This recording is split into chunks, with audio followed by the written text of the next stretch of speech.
Shaheen. Thank you, Mr. Chairman, and thank you, Secretary Blinken, for appearing before the committee today. I appreciate and share the frustration of my colleagues over the challenges with the evacuation, over the situation of special immigrant visa applicants, and the Taliban's treatment of women and girls and other minorities. But I also agree with your assessment and that's been given by several others, that where we were when we got to that evacuation was because of the failure of both Democratic and Republican administrations. And I want to know where that outrage was when year after year, for 10 years, starting with Senator McCain, I and others in the Senate tried to get more special immigrant visa applicants through the process so that they could leave Afghanistan, leave the threat, and come to the United States. And there were a few Republicans in the Senate who blocked us year after year from getting more SIV applicants to the United States. And I want to know where that outrage was during the negotiations by the Trump administration and former Secretary Pompeo, when they were giving away the rights of women and girls, and when Secretary Pompeo came before this committee and blew off questions about what they were doing to pressure the Taliban to have women at the negotiating table for that peace treaty. So I think there is a lot of regret and a lot of recriminations to go around. And the important thing for us to do now is to figure out how we can work together to address those people who still need to be evacuated from Afghanistan, and also to ensure that we can do everything possible with the international community to help protect the human rights of the women and girls who remain in the country and those minorities. So, Mr. Secretary, that's where I'm going to put my effort. I do think we need an accounting. That's important for history and for us going forward. But let's stop with the hypocrisy about who's to blame. There are a lot of people to blame, and we all share in it.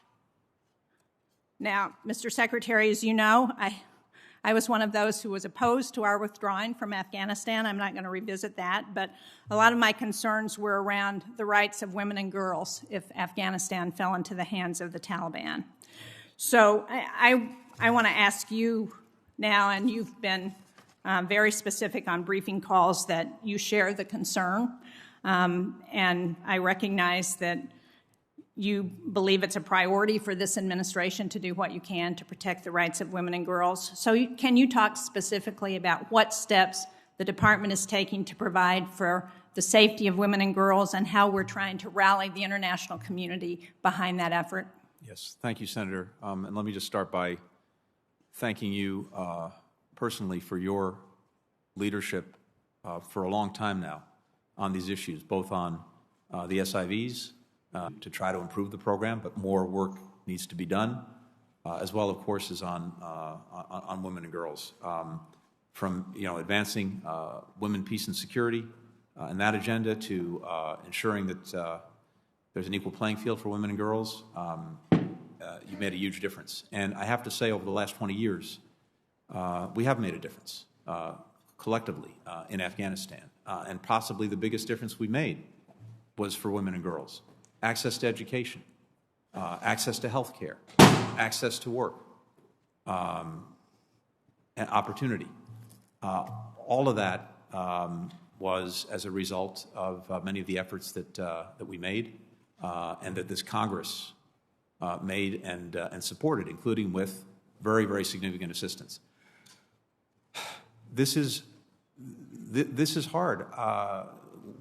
I was in Kabul after the President announced his decision. I met with women leaders from the then Parliament, NGOs, a lawyer, human rights defenders, listened and heard from them about their concerns about the future. Just the past couple of weeks when I was out in Doha and then in Ramstein, I talked to young women and girls who we'd evacuated and heard from them both of their gratitude for having been evacuated, but also their deep concerns, more than deep concerns, about the future for the women and girls who remain in Afghanistan. So, with that very much in mind, we have done a few things, and this is where we really want to work closely with you and with every member. One, we've worked to rally the international community to set very clear expectations of the Taliban going forward, to include the expectation that it will uphold the basic rights of women and girls as well as minorities. And that's visible in the statement that more than 100 countries have signed at our initiative. It's also in a UN Security Council resolution that we initiated and got passed. And I know people say, oh, it's a statement or a Security Council resolution, it doesn't matter. Well, in the case of the Security Council resolution, just to cite one example, there are significant sanctions that from the United Nations on the Taliban. There are travel restrictions on the Taliban. And the idea that if the Taliban is in violation of the Security Council resolution that we established, it will get any relief just on that alone, the UN sanctions or travel restrictions, I think that's pretty clear that won't happen. That's just one point of leverage. We've been working to make sure that the international community speaks with one voice and acts together, including on this. That's one. Second, we want to make sure that assistance continues to flow. Humanitarian assistance, including assistance that's directed at the special needs of women and girls.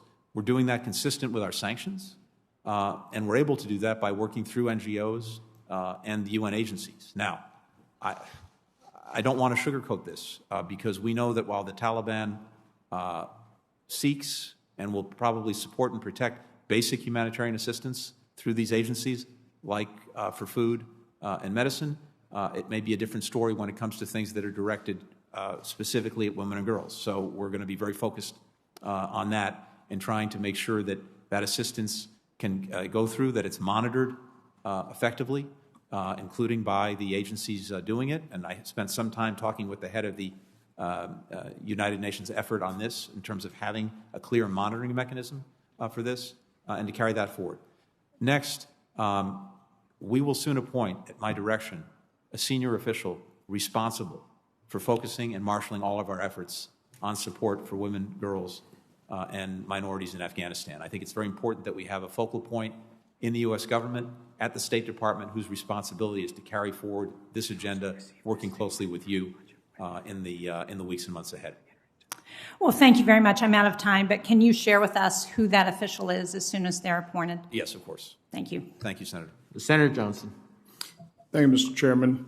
Mr. Secretary, if I were just to read your testimony,